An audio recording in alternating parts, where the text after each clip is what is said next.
ಕರ್ತನಲ್ಲಿ ಪ್ರಿಯರೇ, ನಿಮ್ಮೆಲ್ಲರನ್ನು ಯೇಸುಕ್ರಿಸ್ತನ ನಾಮದಲ್ಲಿ ಸ್ವಾಗತಿಸುತ್ತೇನೆ. ಈ ದಿನದ ವಾಕ್ಯವು ಯೋವೇಲನು 2ನೇ ಅಧ್ಯಾಯ 24ನೇಯ ವಚನ. ಕಣಗಳಲ್ಲಿ ಗೋಧಿಯು ರಾಶಿ ರಾಶಿಯಾಗಿರುವುದು, ತೊಟ್ಟಿಗಳಲ್ಲಿ ದ್ರಾಕ್ಷಾರಸವು ಎಣ್ಣೆಯು ತುಂಬಿ ತುಳುಕುವೆವು. ಕರ್ತನಲ್ಲಿ ಪ್ರಿಯರೇ, ಈ ದಿನದ ವಾಕ್ಯಕ್ಕಾಗಿ ಸ್ತೋತ್ರ ಮಾಡೋಣ.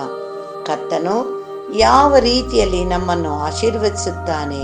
ಪ್ರಿಯರೇ, ನಾವು ಲೋಕದಲ್ಲಿ ಇರುವಾಗ ಯಾವ ಕೊರತೆಯೂ ಇಲ್ಲದಂತೆ ಕೀರ್ತನೆಯಲ್ಲಿ ಹೇಳಿರುವ ಪ್ರಕಾರವಾಗಿ ಯೆಹೋವನೇ ನನಗೆ ಕುರುಬನು, ಕೊರತೆ ಪಡನು ಎಂಬ ವಾಕ್ಯಕ್ಕೆ ಅನುಗುಣವಾಗಿ ನಮ್ಮನ್ನು ನಡೆಸುತ್ತಾನೆ.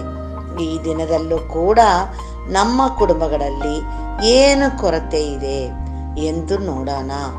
ನಮ್ಮ ಆತ್ಮೀಕ ಆಶೀರ್ವಾದದಲ್ಲಿ ಯಾರಲ್ಲಿ ಕೊರತೆ ಇದೆ ಪ್ರಿಯರೇ?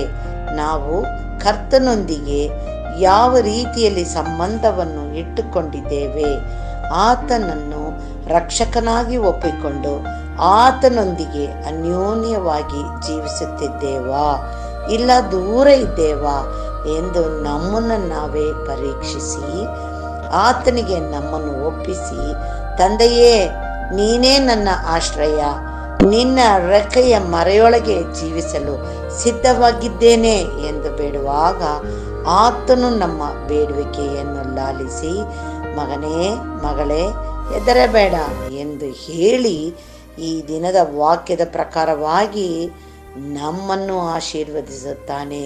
ಕಣಗಳಲ್ಲಿ ಗೋಧಿಯು ರಾಶಿ ರಾಶಿಯಾಗಿರುವುದು, ತೊಟ್ಟಿಗಳಲ್ಲಿ ದ್ರಾಕ್ಷಾರಸವು ಎಣ್ಣೆಯು ತುಂಬಿ ತುಳುಕುವೆವು ಎಂಬ ವಾಕ್ಯಕ್ಕೆ ಅನುಗುಣವಾಗಿ ನಮ್ಮ ಕುಟುಂಬವನ್ನು ವಿಶೇಷವಾದ ರೀತಿಯಲ್ಲಿ ಆಶೀರ್ವದಿಸುತ್ತಾನೆ. ಪ್ರಾರ್ಥಿಸೋಣ.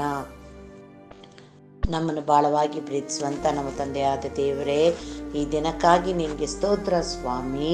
ಕೊಟ್ಟಂಥ ವಾಕ್ಯಕ್ಕಾಗಿ ನಿನಗೆ ಸ್ತೋತ್ರ ತಂದೆಯೇ.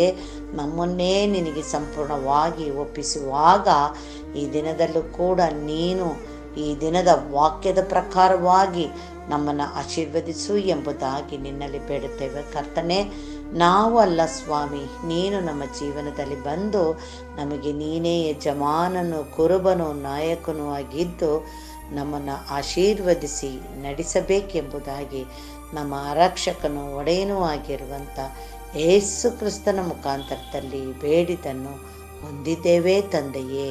ಆಮೇನ್.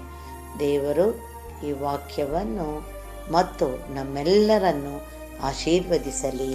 ಆಮೇನ್.